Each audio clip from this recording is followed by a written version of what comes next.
5 दिन रोटी नहीं मिली है तो ना खाधी है। उन्होंने ये बताया कि उन लोगों को उन कमरों में उल्टा लटका के उनके कपड़े उतार दिए जाते हैं और उनके अज़ाए मखसूसा को छुरी के साथ काटा जाता है। पैप डंडे सोटे उस तो बाद मुक्के लत्तां उत्ते टपते हैं फौजी लोग जो है। अब ये जो माफियाज हैं, ये जेंट्स हैं, आप क्या समझते हैं ये पावरफुल नहीं है? ये बहुत ज़्यादा पावरफुल हो गए।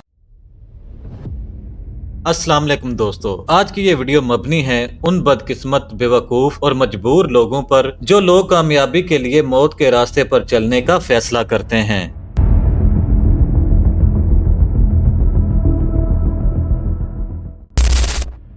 आज मैं आपको बताऊंगा कुछ ऐसी बड़ी वजूहात जिसकी वजह से लोग डंकी जैसा खौफनाक सफर करने के लिए ख्वाहिशमंद होते हैं। दोस्तों, दुनिया के ऐसे बहुत से ममालिक हैं जहां से लोग पैसा कमाने के लिए उन कंट्रीज में जाते हैं जहां की इकोनॉमी बेहतर होती है। इन लोगों का मानना होता है कि जो मेहनत हम यहाँ कर रहे हैं, अगर यही मेहनत हम किसी दूसरे मुल्क में करेंगे तो हमें ज्यादा फायदा होगा।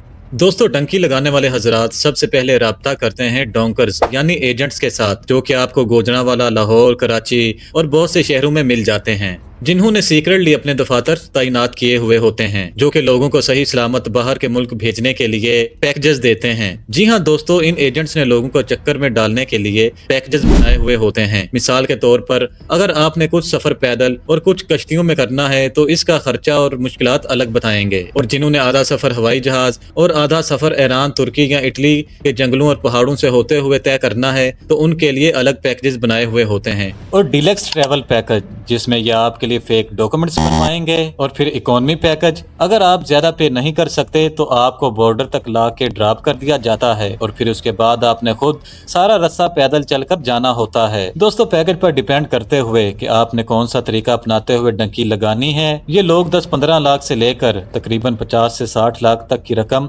आपसे मांग सकते हैं। अमाउंट होती है, उनसे डील हुई 25 लाख रुपए में, तो बाई ईयर आपके बच्चे को खैर ऑफिस हम इटली में काम पर रखवाएंगे, यानी कि काम वगैरह वर्क परमिट होगा, जिस काम भी कर सके। बहुत से लोग जो इन कंपनीज का शिकार होते हैं वो इस बात को समझ नहीं पाते कि रेगुलर वीजा की फीस इतनी नहीं होती जितनी ये मांग रहे होते हैं, या फिर इनमें से कुछ लोग ऐसे होते हैं जो लीगल तरीके से बाहर जाने के लिए किसी न किसी रिक्वायरमेंट ना पूरी होने की वजह से मजबूरी में इतने पैसे देने को तैयार होते हैं, जिनमें बहुत से लोग अपनी जमीन बेच देते हैं, बहुत से लोग अपने घर बेच देते हैं, और कुछ तो अपनी जिंदगी का सब कुछ बाहर जाकर सेट हो जाने की उम्मीद में लगा देते हैं। दोस्तों, आपको पहले बताता चलूं कि डंकी लगाने के कई तरह के तरीके होते हैं। पहले ये लोगों को कराची या कोयटा से बॉर्डर के थ्रू ईरान पहुंचाते हैं, और फिर ईरान से दुबई से सामान वाले कंटेनर्स में बंद करके आगे लिबिया, और फिर लिबिया से आगे यूनान तक पहुंचाया जाता है। दोस्तों, ये सब सुनने में तो बहुत ही आसान, मगर इसका सफर अपने आप में मौत को दावत देने से कम नहीं होता।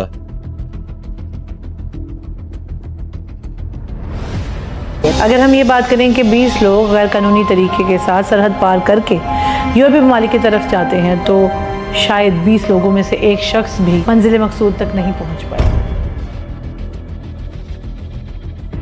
जी हाँ दोस्तों, इस सफर में पेश आने वाली बेशुमार मुश्किलात हैं, लेकिन इनमें से कुछ मैं आपको बताता चलूं तो वो ये हैं कि इन लोगों को कंटेनर्स में सामान के नीचे छुपाकर भेजा जाता है, जिसमें सांस लेने की दुश्वारी की वजह से बहुत से लोग दम तोड़ जाते हैं। और इसके अलावा जंगलों और पहाड़ों से बगैर कुछ ढंग से खाए पिए इतना लंबा सफर तय करना मुश्किल हो जाता है। और फिर जो लोग मजीद भूख प्यास की वजह से आगे चलने के काबिल नहीं रहते तो इनको ये लोग जो इनको बॉर्डर पार करवा रहे होते हैं ये वहीं छोड़ देते हैं, और कुछ तो इतने जालिम होते हैं कि इनको वहीं गोली मारकर फेंक जाते हैं। दोस्तों, इनमें से आगे जाके ये लोग मजीद पैसों का मुतालबा भी करते हैं और इनके घर राब्ता करवा कर कहते हैं कि हमें मजीद पैसे भेजें, नहीं तो हम इन्हें यहीं मार देंगे, और फिर इनके घर वाले जैसे तैसे करके मजीद पैसे भेज देते हैं, लेकिन इनके जिंदा बचकर मंजिल तक पहुंच जाने की कोई गारंटी नहीं होती। और उसकी वीडियो बनाकर उसके वालिदैन को वो आदमी है, वो लड़का है, वो बच्चा है, उसके वालिदैन को भेजी जाती है।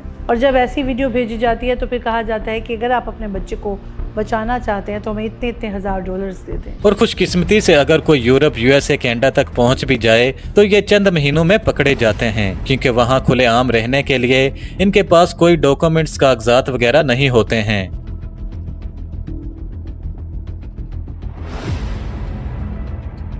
लेकिन दोस्तों, क्या आपको पता है कि पाकिस्तान में से डंकी लगाकर बाहर के मुल्क जाने वालों की तादाद बहुत ही कम है बनिस्बत हमारे हमसाया मुल्क भारत के। पाकिस्तान में तो ज्यादातर लोग डंकी लगाकर यूनान, तुर्की या इटली तक ही जाते हैं, लेकिन रिसर्च के मुताबिक इस बात का खुलासा हुआ है कि भारत में डंकी लगाने वालों की तादाद सबसे ज्यादा है। साल सन 2013 से लेकर डंकी लगाने वालों की शरह बिल्कुल ना होने के बराबर थी, लेकिन आप ये डाटा देखें तो आपको नजर आ रहा होगा कि कैसे साल ब साल एशियन ममालिक से डंकी लगाने वालों की तादाद में इजाफा होता चला गया। लेकिन साल 2019 से लेकर साल 2020 तक कितना बड़ा इंक्रीज देखने को मिला, और साल 2021 से लेकर 2020 तक तकरीबन 30,000 लोगों ने डंकी लगाकर बॉर्डर पार करने जैसा काम किया। लेकिन 2022 से लेकर 2023 तक इनकी तादाद तकरीबन 1 लाख तक पहुंच गई है। याद रहे कि यह डाटा सिर्फ अमेरिका बॉर्डर प्रोटेक्शन वालों की तरफ से कैलकुलेट किया गया है, और ये 1 लाख डाटा तो सिर्फ उन लोगों का है जो बॉर्डर से पकड़े गए हैं। यहाँ तक पहुँचने के लिए जिन लोगों की हड्डियाँ पीछे कहीं जंगलों में ही बोसीदा होकर रह गई हैं, इनकी गिनती आज तक कोई नहीं कर सका। दोस्तों, ये कुछ डाटा आप लोगों के सामने मौजूद है, जिनमें पहले नंबर पर आ जाता है इंडिया, दूसरे नंबर पर चाइना,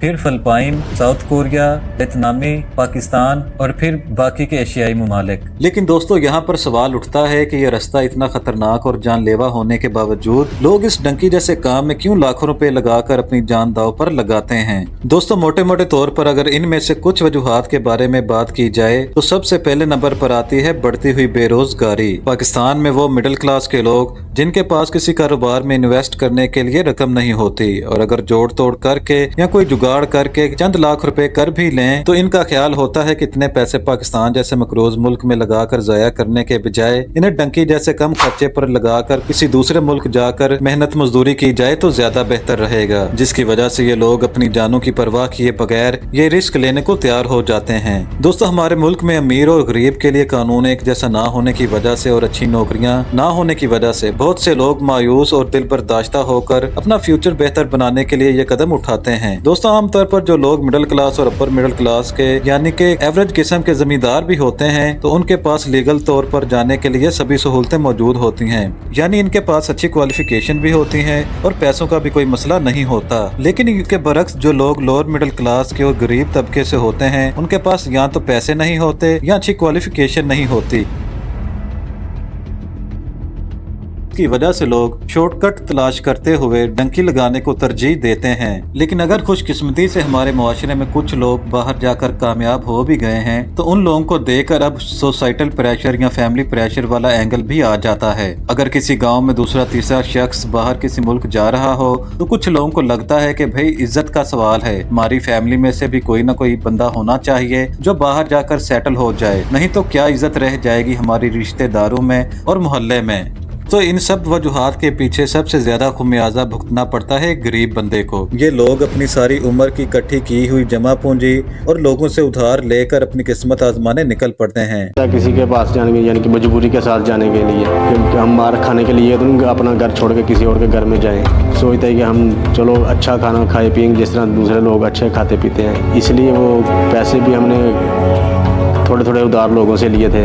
जिधर मैं काम करता था उधर से भी मैंने 50,000-60,000 रुपया लिया था, वो भी अभी तक देने वाला है। तो इसी तरह कोई रिश्तेदारों से, कोई यारों से, दोस्तों से लेकर थोड़े थोड़े हमने ना पूरे किए पैसे। दोस्तों, जो भी हो, लेकिन ये गलत फैसला करते हैं, क्योंकि दोस्तों आपने सुना तो होगा ही कि जान है तो जहान है। अगर आपने इतने पैसे लगाकर अपनी जान जैसी कीमती चीज को खतरे में डालकर ज्यादा पैसे कमाने की चाह में इसे गंवा दिया तो आपसे बड़ा बेवकूफ कोई भी नहीं। यकीनन सब्र बड़े काम की चीज है, हमेशा सब्र और हौसले से काम लेना चाहिए। और रही बात हालात की, तो हालात आज नहीं तो कल, कल नहीं तो परसों, यानी कि आइंदा कुछ सालों में बेहतर हो ही जाएंगे। लेकिन जान एक दफा गई तो दोबारा कभी लौट कर नहीं आती। बस अपनी ख्वाहिशात को कम कर दें, राइट डायरेक्शन यानी सही रास्ते पर मेहनत करते रहें। अल्लाह मेहनत कश, मुखलिस और सब्र करने वालों को जरूर इसका सिला देता है।